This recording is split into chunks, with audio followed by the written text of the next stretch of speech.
세상 살이가 참 만만치가 않습니다. 그래서 세상이 참 무서워지고 있다, 이렇게 말할 수밖에 없습니다. 그런데 이런 세상 속에서, 그러니까 한치 앞을 내다볼 수 없는 이런 삶, 아무도 무슨 일을 만날는지 예견할 수도 없는 그런 삶이 우리를 옥죄고 두려움에 빠뜨리고 있지만, 다행히 예수 그리스도를 통해서 우리가 구원을 받았습니다. 그래서 사는 것도 사는 거지만 가장 어려운 사망 권세를 이길 수 있게 되어서 얼마나 큰 은혜인지 모릅니다. 그래서 이런 믿음을 가지고 있으니까 이 확신 때문에 이 세상이 그렇게 두려워할 만한 곳은 아니다 하는 것을 깨달을 수 있습니다. 그래서 하나님 앞에 감사를 드립니다. 오늘 말씀은 이스라엘 백성들이 살면서, 아직은 그들이 가나안에 들어가지 못했습니다. 정착을 하지 못했습니다만은 이제 정착하고 살면서 그들이 하나님 앞에 치러야 할 세 가지 절기에 대해서 말씀하고 있습니다. 그 첫째가 우리가 잘 아는 대로 유월절. 이스라엘 백성들이 애굽에서부터 해방되어진 그날 기념해서 지키는 절기입니다. 그날은 어린 양의 피를 문설주와 인방에 바르고 재앙을 내리는 천사들이 그 피를 바른 이스라엘 백성들의 집을 넘어갔다. 그래서 유월절이라는 이름을 붙였습니다. 그때는 출애굽을 하면서 급하게 나왔던 때와 똑같이 발효되지 않은 떡을 일주일 동안 먹으면서 애굽의 종살이에서 우리를 구원하신 그 하나님을 되돌아보고 찬양하면서 그 절기를 지킵니다. 그래서 발효되지 않은 떡을 먹었다 그래서 이 유월절을 무교절이라 그렇게도 이야기를 합니다. 그 두 번째가 이제 오늘 절기인 맥추절입니다.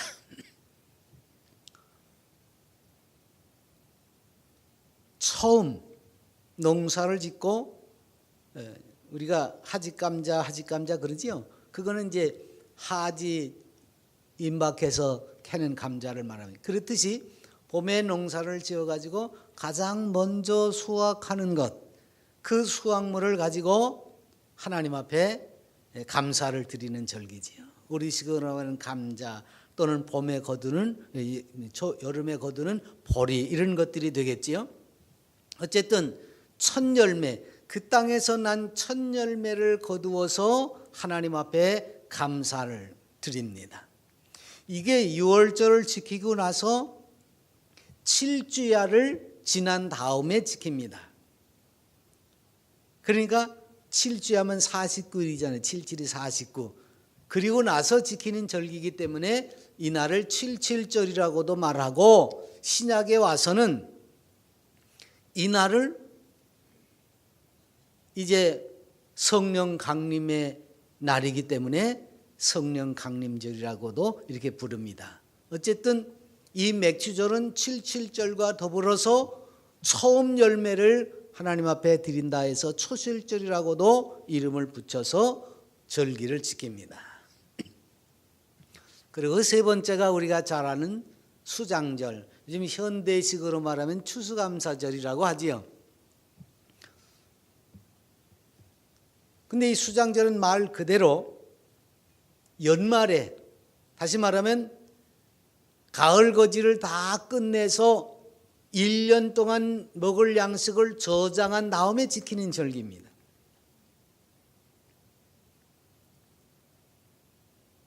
그동안에는 지금도 마찬가지입니다. 이 계명이 주어진, 이 말씀이 주어지는 때가 아직 광야 생활을 하고 있는 때입니다. 아직은 피부에 와 닿지 않아요. 곡식을 거둔다, 저장한다, 이런 게 피부에 와 닿지 않습니다. 그런데 이제 그때 가면 실질적으로 농사를 지어서 수확을 하고 창고에 들이는 이 일을 하게 됩니다. 그래서 그때 광야에서 만나를 먹었던 것처럼 하나님께서 우로지택을 통해서 곡식을 키우시고 우리에게 양식을 공급하신다는 것을 직접 농사를 지어가면서 체득을 하게 될 겁니다. 그래서 하나님과 더 밀접해지는 거죠. 왜? 하나님이 하시는 일을 우리도 하고 있다는 자부심과 함께 하나님을 더 깊이 이해하고 찬미할 수가 있습니다. 그래서 수장절을 지키라는 거죠. 하나님의 마음을 더 잘 알게 하시기.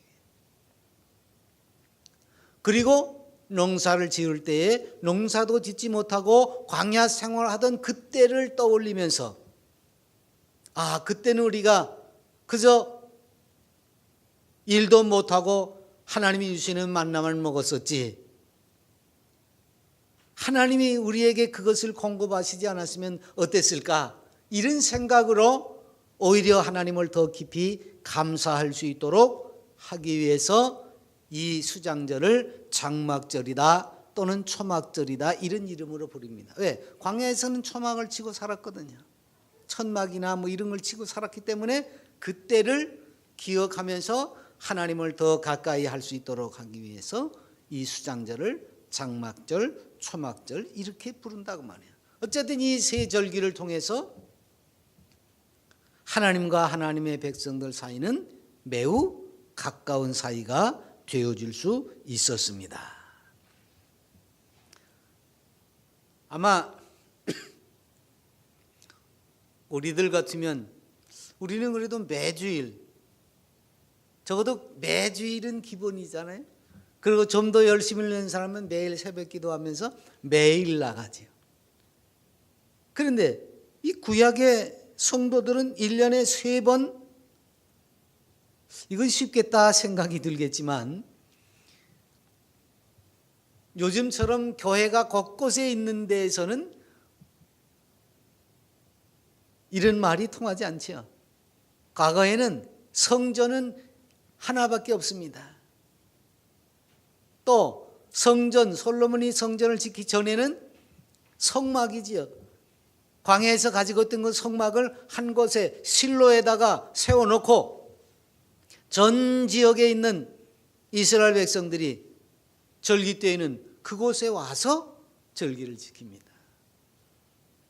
요즘처럼 뭐 교통이 좋은 시대 같으면야 모이는 것이 그리 어렵지 않겠지만 옛날에는 어디 그게 쉬웠습니까? 갈릴리에서 예루살렘 오르는 길만 해도 적어도 일주일 이상을 잡아야 되는 길이니 쉽지 않죠. 저녁에서 모여가지고 절기를 지킨다는 것이 쉽지 않습니다. 그러니까 일주일의 절기를 지키기 위해서는 적어도 모든 일을 다 제쳐놓고 그 일주일을 위해서 가는데 열흘도 걸릴 수 있습니다. 오는데 열흘도 걸릴 수 있습니다. 이런 거예요. 그 절기를 위해서 그 전에 드리는 시간이 굉장히 많이 소용이 돼요. 거리별로 다르니까. 가까운 데 있는 사람 있고 먼 데 있는 사람도 있으니까. 그러니까 이 절기를 지킨다고 하는 것이 우리네가 예배당 다니는 것보다 훨씬 더 어렵고 힘든 일이었던 것이요. 그런데 하나님은 이것을 반드시 해라 그랬어요. 반드시. 그러면서도 빈손으로 오지 말아라 그래. 빈손으로 오지 마. 반드시 이렇게 해야 될 이유는 물론 이스라엘 백성들의 그 모든 신앙적인 모습을 체근하시는 거지만은 오늘날 하나님의 자녀들에게도 대단히 신령한 의미가 여기에 담겨져 있습니다.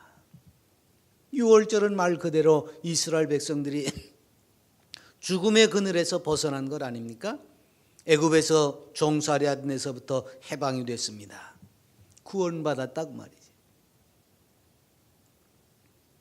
그러니까 신약에서의 이 유월절의 의미는 뭐예요? 우리를 붙들고 있는 것이 뭐예요? 공중 권세 잡은 자 아닙니까? 할 수만 있으면 택한 자라도 미혹에서 망가뜨리려고 하는 악한 사단이가 지배하고 있는 세상에서 그 죄와 사망의 그늘에서 우리가 예수 그리스도의 보혈로 구원을 받은 것을 나타냅니다.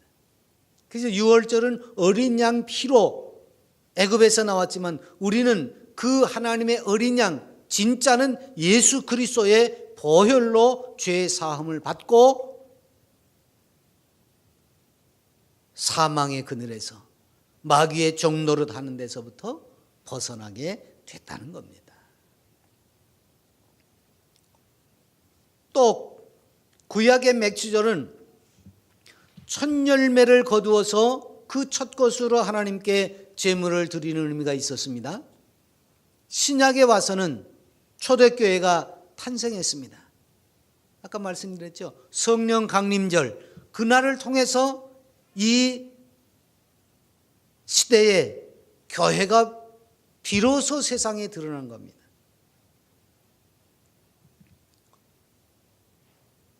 그래서 그 성령 강림을 통해서 교회가 세워지고 그 성령님의 역사를 통해서 많은 이들이 예수 그리스도를 영접하고 그래서 그리스도를 통해서 그리스도를 중보로 해서 하나님 앞에 죄인이요 죽을 수밖에 없는 인생이 산 제물로 드려지게 됩니다. 첫 열매인 예수 그리스도를 통해서 우리도 천국 곳간에 들어가는 귀한 열매가 될 수 있다는 사실을 깨닫게 되는 거죠. 이것이 맥주절입니다. 그 다음에 수장절은 마지막에 창고에 곡식을 드린다 그랬죠. 연말에 가서. 신약의 수장절은 뭡니까? 이건 먼 장래를 이야기하는 겁니다. 주님이 다시 오실 때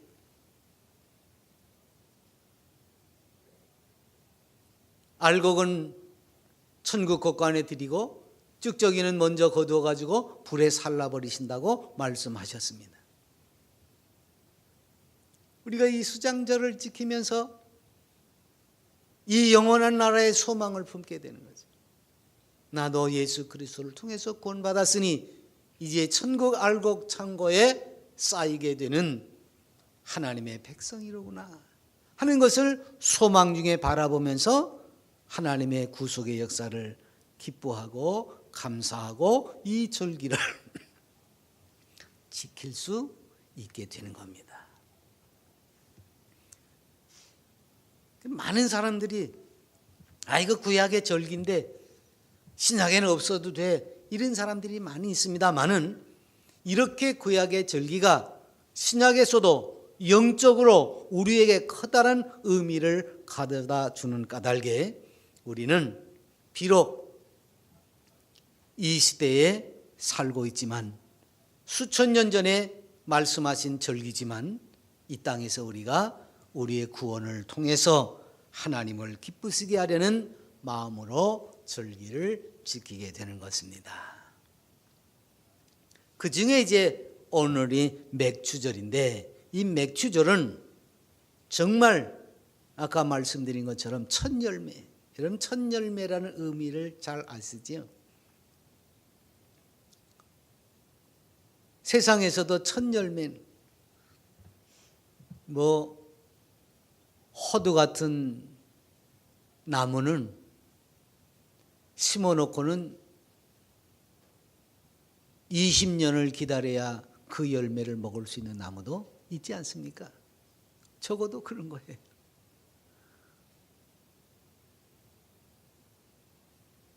심어놓고 당장 내가 따먹는 게 아니라 모든 과실은 적어도 자라는 과정이 있어가지고 2, 3년을 거친 다음에 첫 열매가 맺히는 겁니다.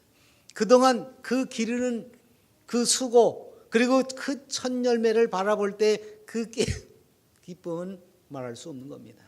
그 첫 열매. 그것을 하나님께 구별하는 거지요. 내게 가장 귀하고 내게 가장 좋은 것을 구별할 수 있는 것. 하나님이 우리에게 원하시는 건 그겁니다. 그래서 우리는 이런 마음으로 절기를 지키기 위해서 우리는 우리의 신앙을 한번 점검해 볼 필요가 있습니다. 그 제일 먼저가 하나님을 잊지 말아야 됩니다. 여러분, 사람은 누구나 잊어버리는 증세를 가지고 있어요. 때로는 잊어버리는 것도 좋다고들 이야기합니다. 그 쓰라리고 아픈 고통을 다 기억하고 있으면 참 막막하거든요. 그래서 그런 것들은 잊어버리는 것이 훨씬 좋다고도 말합니다. 어쨌든 사람은 좋든 싫든 살면서 잊어버리는 것들이 많이 있어요. 특히 보지 않으면 더 많이 잊어버립니다.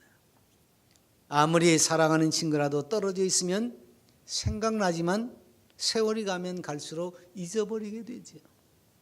그래서 눈앞에서 멀어지면 모든 것이 멀어진다, 이렇게 말들을 합니다. 그러니까 정말 죽이고 싶도록 미운 원수도 눈앞에 없으면 그런 대로 잊어버릴 수 있습니다. 여러분, 20여 년 동안 떨어져 있다가 야곱이 형을 찾아갔는데 에서가 처음에는 그냥 막 죽이려고 덤벼들었던 그 에서인데 20년 만에 동생을 만나니까 얼마나 얼싸안고 좋아합니까? 야곱이 부들부들 떨었는데 에서는 전혀 아랑곳하지 않고 야곱을 안아주지 않습니까? 이게 오랫동안 보지 않으니까 그 과거의 그런 것들은 다 잊어버리는 거죠. 근데 사람만이 아니라 하나님도 마찬가지입니다. 또 우리 눈에 하나님이 그렇게 보입니까? 신령한 사람들이야 하나님의 역사를 자주 본다고 하지만 보통 사람들은 그저 말씀으로만 따라가고 보이지 않는 하나님을 믿는 거잖아요. 근데 하나님을 자주 만나려면 어떻게 해야 됩니까? 하나님 앞에 나가 예배하고 말씀을 자주 듣고 그래야 되지요. 근데 그러지 않으면 하나님을 잊어버릴 수가 밖에 없잖아요. 여러분, 애굽에서 이 사람들이 구원을 받았습니다마는 모세가 하나님한테 뭐라고 말해요? 내가 하나님이 보냈다고 이 사람들한테 가서 얘기할 때 이 사람들이 하나님이 누구냐 그러면 뭐라고 말하죠? 이게 뭐예요? 하나님의 이름도 잊어먹고 하나님이 누군지도 모르는 사람들이 하나님을 까맣게 잊어버렸어요. 요즘 예수 안 믿는 사람들이 아이쿠 하나님 맙소서 하듯이 그냥 괴롭고 권고하니까 옛날 우리 조상들이 하나님을 섬겼다는데 그 하나님이 우리를 이곳에서 벗어나게 해주신다는데 그 하나님은 어디 계시지? 그러면서 울고 부르짖었지. 하나님을 정말 알고 하나님을 사모하고 그래서 하나님께 기도하고 부르짖은 것도 아니에요. 그러니 그런 사람들을 지금 구원해 냈습니다. 애굽에서 꺼냈잖아요. 그리고 그 사람들을 가나안 땅에 지금 정착을 시키기 위해서 그리로 인도하는 중입니다. 그 중에 이 말씀을 하시는 거예요. 하나님의 마음속에 이 사람들이 애굽에서 살면서 내 이름도 잊어버렸고 나를 아예 잊었었는데 가나안에 들어가서 살 때 등 따시고 배불러지면 날 또 잊어버리겠지, 그거예요. 하나님이 이스라엘 백성들을 볼 때 그 생각, 그것이 염려스러운 거예요. 내가 먹어서 배부르고 아름다운 집을 짓고 거주하게 되며 또 내 소와 양이 번성하며 내 은금이 증식되며 내 소유가 다 풍부하게 될 때에 내 마음이 교만하여 내 하나님 여호와를 잊어버릴까 염려하노라. 지금 출애굽의 과정 속에서 광야를 지나는 중입니다. 하나님의 마음에 이 사람들이 또 나를 잊어버리겠지, 그런 생각이 들어오는 거예요. 여러분, 사람들은 그래요. 좀 여유로워지면, 넉넉해지면 뭐 좀 지위가 생기거나 권세가 좀 생기거나 그러면 너무 거기에 분주해지다 보면 주일도 잘 못 지킵니다. 요즘 뭐 현대인들한테 주일 성수 하는 게 참 어렵기는 합니다만은요, 주일도 제대로 못 지켜요. 너무 바빠서.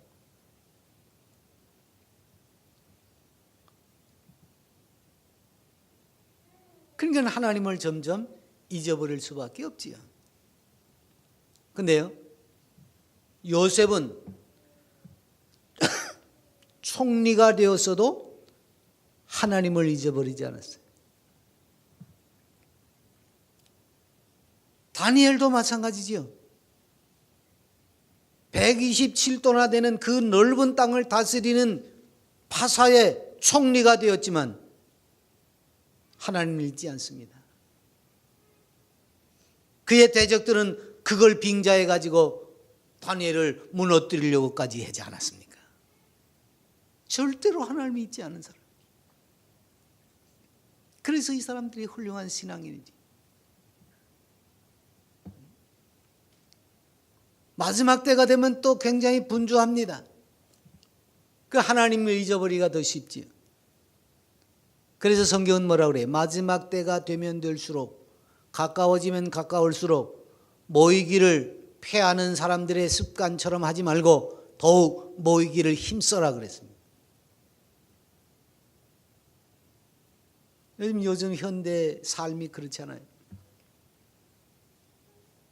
우리 교회도 그렇습니다만은 기껏해야 모이는 시간이 일주일에 주일날 한 번밖에 못 모이잖아요. 평일날은 아예 모일래 모일 수가 없어요. 없으니까 안 모이거든요.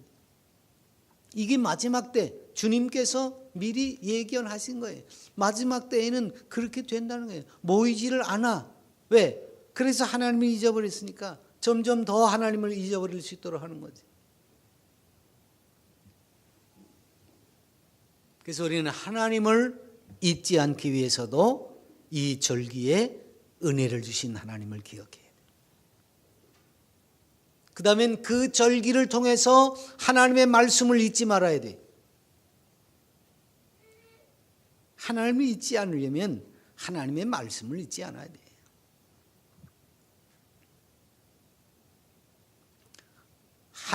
하나님이 우리의 눈에 보이는 분이 아닙니다. 그러면 어떡합니까? 그 하나님의 말씀을 통해서 하나님을 인지해야 되지. 그래야 신앙생활을 할 수 있지 않습니까? 뭘로 우리가 신앙생활을 합니까? 어째 세상 살던 방법대로 신앙생활을 하는 겁니까? 우리는 3000년 동안 불교 그리고 500년 동안 유교에 쪄들어 있는 몸과 마음을 가지고 있어요. 그래서 툭 튀어나오는 이 말이 뭐예요? 전부 다 세상적인 말입니다. 그러니 하나님의 말씀을 가지고서 나를 조르고 단속하지 않으면 우리는 신앙생활을 제대로 할 수가 없는 겁니다. 하와가 어떻게 죄를 지었어요? 사단이 와서 유혹할 때 말씀을 잃어버리니까 어떻게 해요? 하나님의 말씀에 너희는 먹지도 말고 만지도 말라. 너희가 죽을까 하노라. 자기가 꾸며내는 거지요. 하나님은 뭐라고 그랬습니까? 선악을 알게 하는 나무는 먹지 말아라. 먹으면 넌 반드시 죽는다. 그랬어요. 죽을까 하노라가 아니에요. 보지도 말라고 하지도 않았어요. 만지지도 말란 말 없어요. 아니,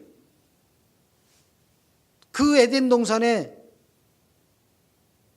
실과가 많지만 동산 중앙에 있는 나무를 어떻게 안 봅니까? 아이 참 이쁘다. 그것도 못합니까? 그건 하나님이 금하신 게 아닙니다. 봐도 되고 만져도 됩니다. 그러나 먹으면 반드시 죽는다. 그 얘기지. 근데 하와는 그걸 잊어버려. 왜 잊어버립니까? 하나님을 생각하지 않은 거예요. 그러니까 지 말로 만들어낸, 여러분 우리가 전도하면서도 지 말로 만들어낸 말가 얼마나 많은지 몰라요. 왜 지 말을 합니까? 하나님의 말을 해야지.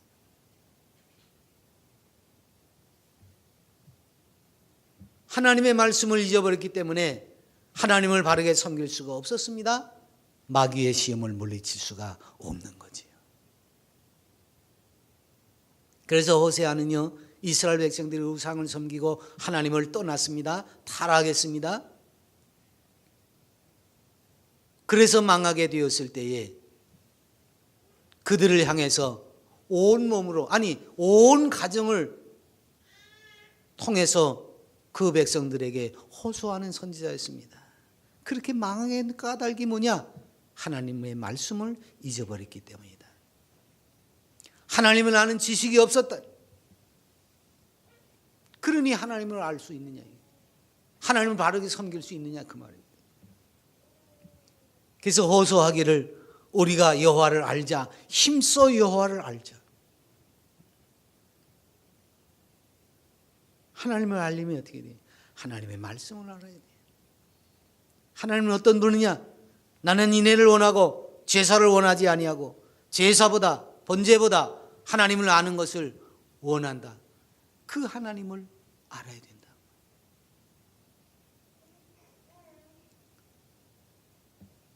여러분 하나님을 알고 예배하시는 겁니까? 이게 중요해요. 하나님을 알고 예배하느냐고 말이에요. 그래서 내 정성과 내 열심과 나의 어떤 뜻을 세우기 위해서 이루기 위해서 예배하는지는 생각 안 해보셨습니까?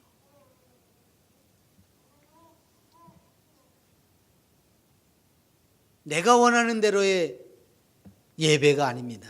내가 원하는 대로의 기도가 아닙니다. 내가 원하는 바로 하나님을 찬미하는 것이 아닙니다. 하나님이 원하시는 바로 우리는 찬미해야 되고 예배해야 되는 거예요. 내가 정성을 쏟으면 그 정성에 하나님이 감동을 받아서 하시는 것이 아닙니다. 근데 우리는 참 잘못 생각하고 있는 사람들이 참 많아요. 그래놓고 나중에 가면 어떡합니까? 내가 하나님 앞에 이렇게 하지 않았습니까? 주님의 이름으로 이렇게 하지 않았습니까? 그게 뭐 저를 위해서 했지 뭐 하나님을 위해서 했나? 그러니까 주님이 난 널 도무지 모른다 그 말이에요. 이게 무서운 거 아닙니까?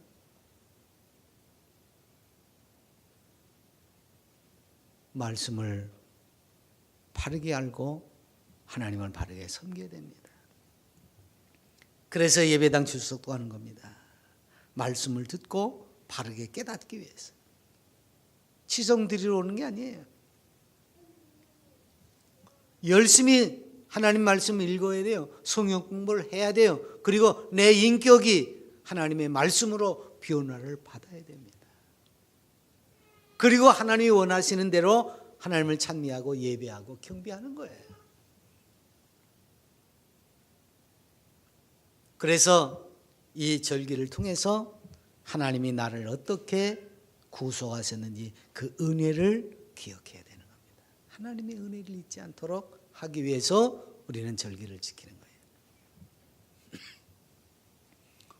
이스라엘 백성들 참 자주 잊어버리는 사람들입니다. 출애굽할 때도 마찬가지예요. 하나님이 애굽에서 구원하셨습니다. 10가지 재앙을 보여주시고 구원해서 지금 애굽에서부터 나왔습니다. 주변 사람들로부터 갖가지 보화를 다 받아가지고 지금 나왔어요. 그러면 하나님이 구원하셨으니 이젠 자유로워졌으니 걸음걸음마다 찬송이고 걸음걸음마다 감사가 터져나와야 되지 않습니까? 근데 사흘도 안 지나서 홍해가에 다다라 가지고 애국 군대가 쫓아오니까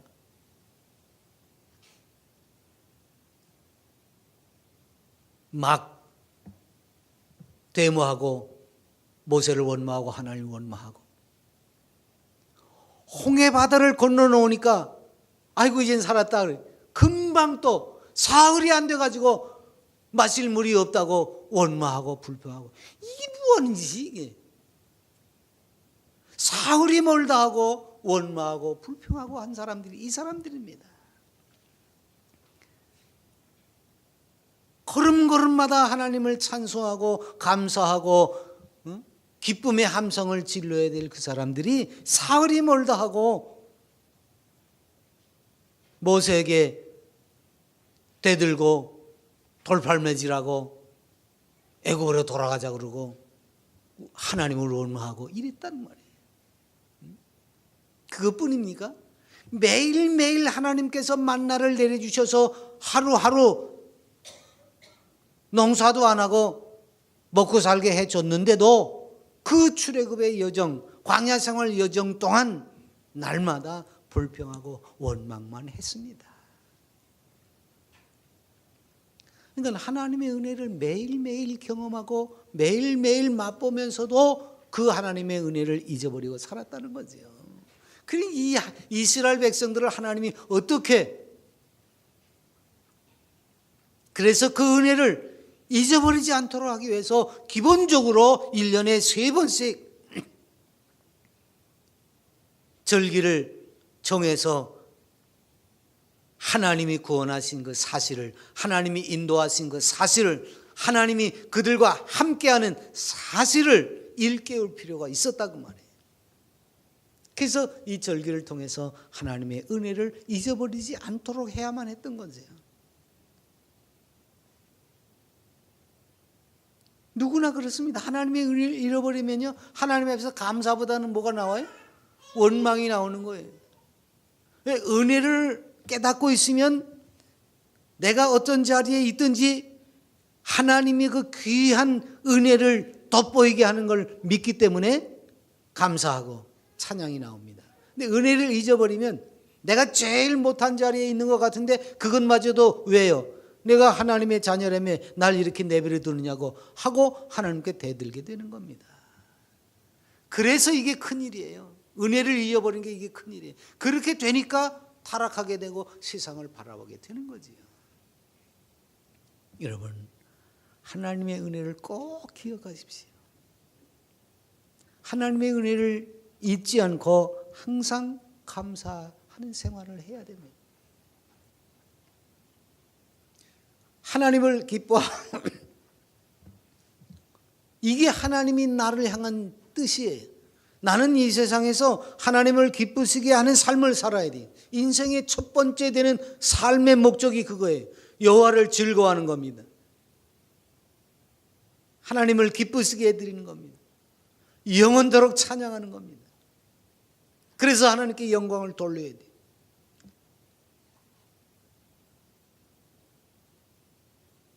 그렇게 감사하고 그렇게 기뻐하면 하나님이 복을 안 주실래 안 주실 수가 없는 거죠. 이미 우리는 천국 자녀된 복을 받았지만 땅에서도 잘 되는 복을 받게 되는 것은 하나님의 은혜를 잊지 않고 감사할 때입니다. 그래서 성경이 뭐라 그래요? 범사에 감사하라. 이것이 그리스도 예수 안에서 너희를 향하신 하나님의 뜻이니라. 감사는요, 무엇보다 마음이에요. 마음에 감사가 없이 아무리 많은 것을 내놓아도요, 그건 하나님을 기쁘시게 할 수가 없는 겁니다. 여기 빈손으로 나오지 말지니라고 하신 것은요, 뭐 물질만 가지고 오라 그 얘기가 아닙니다.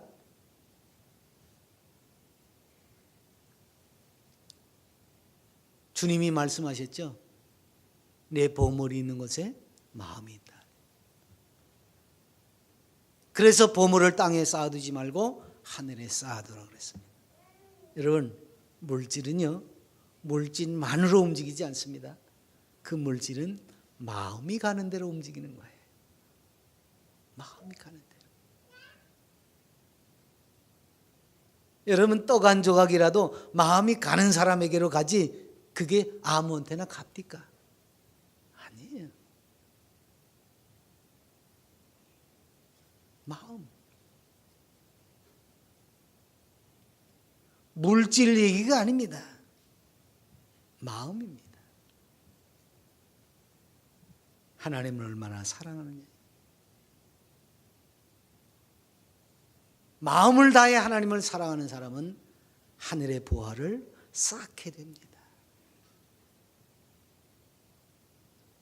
오늘 이 귀한 절기에 정말 내가 구원의 확신을 가지고 있고 영원한 나라에서의 그 영화로운 삶이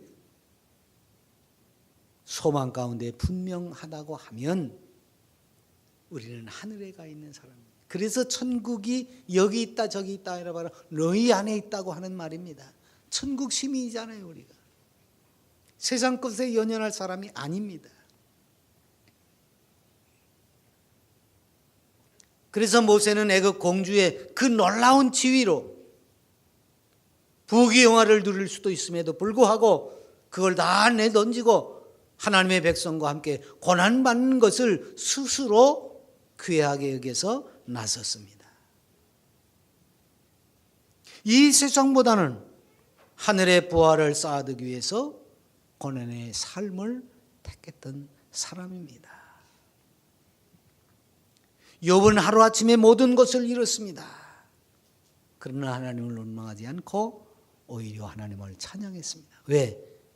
땅에 있는 것이 아니라 우리의 삶은 영원에 있는 것을 아는 까닭입니다.